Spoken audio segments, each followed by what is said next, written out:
And just like that, another chapter of the heavy metal history has come to a close. Well, yeah, I guess a lot of it something to do with that. On October 26th, in the Woodlands, Texas, Judas Priest and Alice Cooper wrapped up their core headline tour, ending the chapters of both Shield of Pain and Alice's Attic.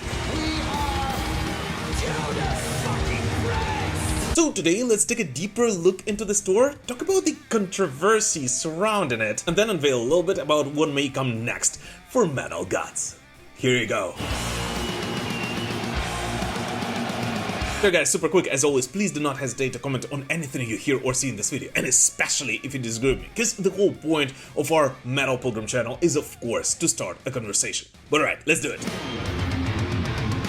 Talking about that final American leg of the tour, every night before Metal Gods and Alice Cooper hit the stage, fans were treated to a warm-up from Corrosion of Conformity, whose sets leaned heavily on Deliverance and Wise Blood, bringing a little bit of that rock grit to the bill.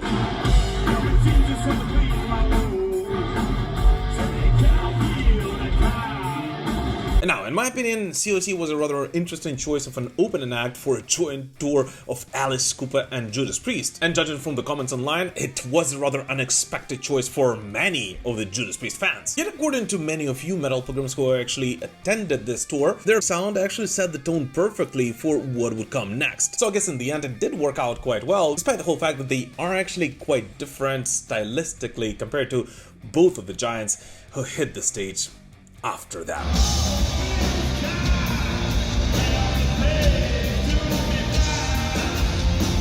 And now, by the way, talking about who came after Corrosion of Conformity, Alice Cooper and Judas Priest actually decided to switch up who would play first and who would play last on pretty much every night of that tour, which in my opinion was simply a great idea and is done in the true spirit of a joint co-headline tour. And I guess to many Alice Cooper fans, it also meant bringing justice to the 1991 run, which this tour is basically a remake of. We got no choice on girls and boys. Now, talking about that, in case you guys didn't know, what made this tour truly special is the whole fact that this is not the first time Metal Gods and Alice Cooper actually teamed up. The Shield of Pain tour actually echoed back to 1991's Operation Rock and Roll, when Judas Priest and Alice Cooper toured together alongside Motorhead, Metal Church and Dangerous Toys. And that tour actually did become quite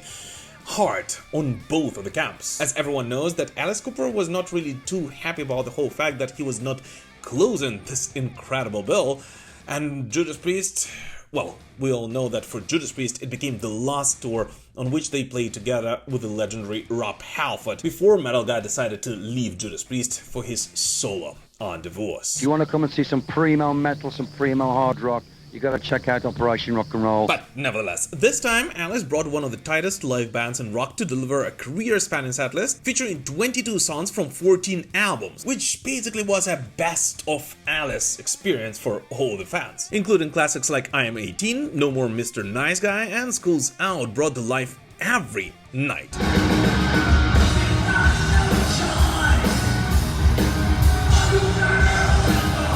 But at the same time, Alice did actually dust off a couple of deep cuts for the die-hard fans, including The Clones Were All, which was performed for the very first time since 2011, and Spark in the Dark, which made its first appearance in 35 years, as the last time Alice Cooper actually played that song live was all the way back in 1990. Welcome to the show.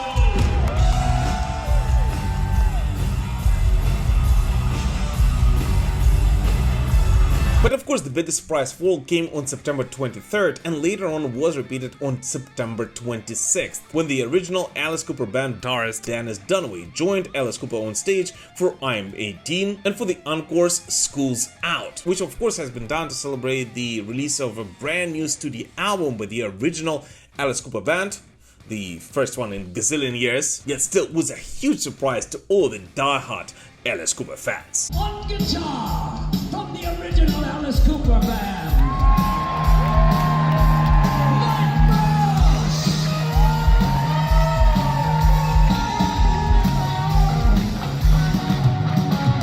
nevertheless, overall, Alice Cooper's show at this leg of the tour was theatrical, absurd, and absolutely flawless. So basically exactly the thing you would expect from Alice Cooper. And pairing that spectacle with the Judas Priest precision, in my opinion, actually made it one of the most electrifying double bills in recent metal history, which simply could not leave you indifferent, even if you are not really a fan of either of those legendary acts.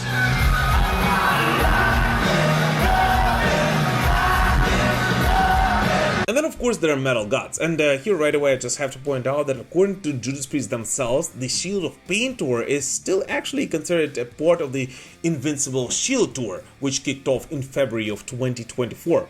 And since the start of that run, Judas Priest played 144 concerts over 615 days. That's averaging one show every 4.3 days. Stormed through 35 countries and traveled more than 126,000 miles. Performing overall for over 1.3 million fans across the globe.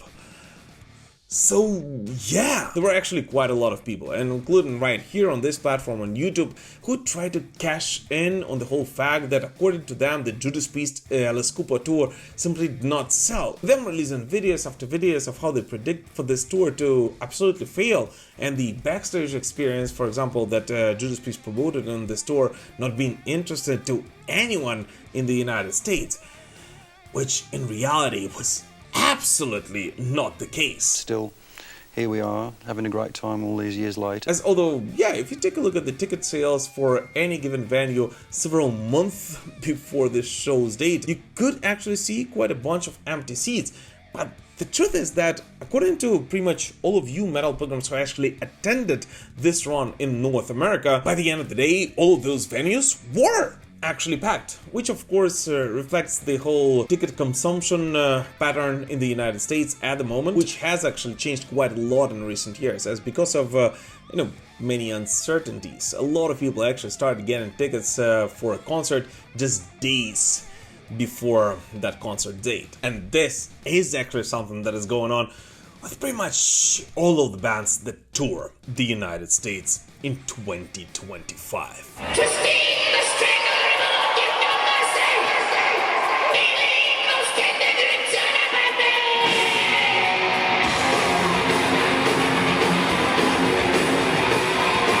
Yeah, no matter what anyone says, the Shield of Pain tour was actually a victory lap for Judas Priest. And the craziest thing is that, unlike Iron Maiden, this was actually the very first tour in the Judas Priest career to simultaneously celebrate their one of the most iconic records, Painkiller, and their latest studio release, Invincible Shield. So basically giving their fans a classic retrospective tour.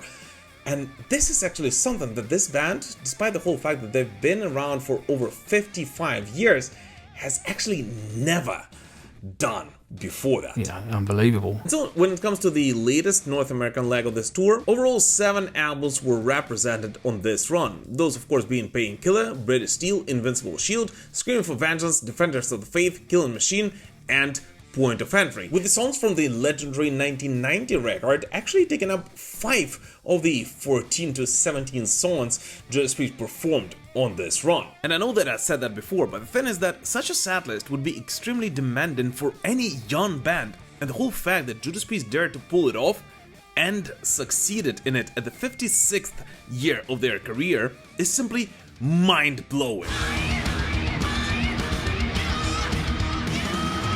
But the truth is that there is another point of this setlist which hasn't been discussed before, yet is actually rather important. And it is the whole fact that the Shield of Pain setlist actually makes this tour the very first tour in the Judas Priest career that did not include any songs from their 1970s era. Not counting Hellbent for Leather, of course, without which a Judas Priest show is practically impossible to imagine. Yet still, making it a rather strange experience for many die-hard Judas Priest fans, but at the same time possibly telling us quite a lot about what Judas Priest are actually preparing for us in the future. Do you know something? Do you know something? I might know something. I might know something too. Now, you know that I love and respect this band way too much to reveal anything Judas Priest themselves aren't ready to reveal just yet, but at the same time I just want to point out that at this stage in their career, Judas Priest are definitely not going out on the road for money anymore, and I think their recent donations showcase that once again, but rather they do it because of their love for heavy metal and their fans. And one thing that I can tell you is that this band does not intend to slow down whatsoever, even after such a run, and especially after they finally acquired the rights to their early records. So yeah, if you ask me, there is actually quite a lot to be excited about when it comes to Metal Gods in the next couple of years.